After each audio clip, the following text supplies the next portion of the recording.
Assalamualaikum warahmatullahi wabarakatuh, and hi, my name is AHMAD FARHAN bin FAZLEE, and today I will explain briefly about solid waste and water pollution.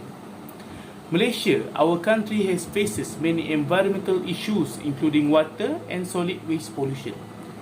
Water pollution is caused by the release of substances such as chemical or microorganism, and also the release of energy in the form of radioactivity or heat into the bodies of water. Meanwhile, solid waste pollution is a term of man-made waste which can be categorized as municipal waste, industrial waste, and hazardous waste that are discarded in the environment. For this video, we're gonna discuss about these two types of pollution which becomes the major concern in Malaysia. Let's go through in detail. Now, I will tell you about the current issue for solid waste. The major problem with illegal issue for disposing the visual environment, incineration, and the toxic pollutant leaching into the soil has always been plastic waste. Firstly, the current issue that we face is regarding to mismanagement of plastic items and the lack of discipline to manage it well. According to the National Solid Waste Management Department, each Malaysian generate about 1.17 kg of waste daily.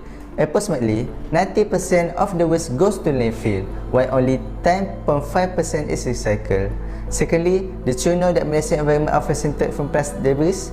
The plastic waste which caused from overflowing landfill which heavily into the river and then to the ocean. Reports show that around 80% of the plastic in our ocean originate from land, with a significant proportion entering the sea and the river. This is the serious problem due to its characteristic of low durability that will endanger marine life and can release toxic pollutant and harm the ecosystem. Hi, my name is SOFEA, and I will talk about the issues of water pollution that are treated by both point and non-point source pollution. For the problems in point source pollution are pig waste and the food factory cause the river contamination as recorded by the vibes and the stars. Pig waste is the culprit in the pollution of Sungai Tengah 2020, and a food factory cause of the other pollution in Sungai Semenyih 2021. And the issues in non-point source pollution is agriculture activity cause of dead rivers, as reported in New Straits Times. 3 rivers in Cameron Highlands were declared biologically dead. Both sources of pollution may induce eutrophication, which harms the environment. This may kill fish and other aquatic life. And the worst is water pollution effect on human health.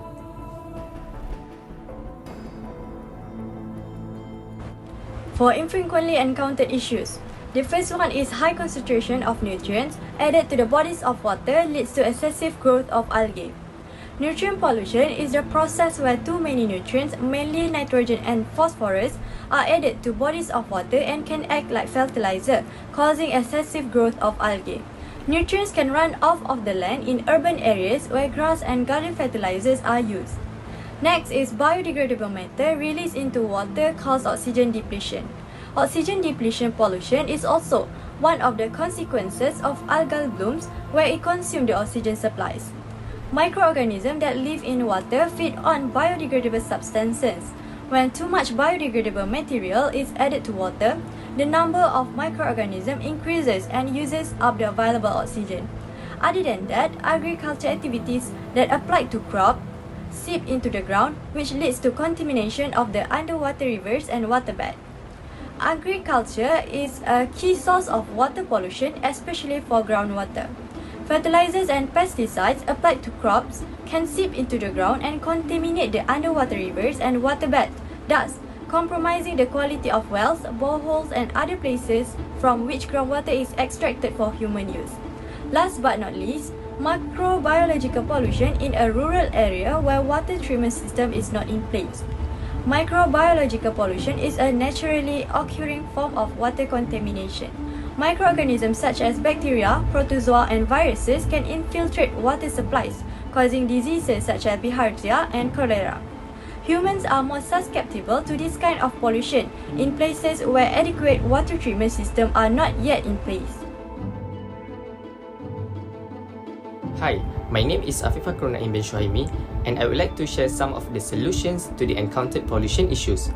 So, the first solution is controlling the nutrient flow. Businesses can reduce nutrient pollution by managing and reducing their emissions into air and water. They can do so by investing in energy efficiency and shifting to renewable energy sources. The second solution is the adaptation in the face of oxygen decline. Options include adaptive ecosystem-based management of fisheries and socio-ecological shifts that ameliorate impacts on people. The next solution is through groundwater remediation. So it is actually a process that is used to treat polluted groundwater by removing the pollutants or converting them into harmless products. The techniques include biological, chemical, and also physical treatment technologies.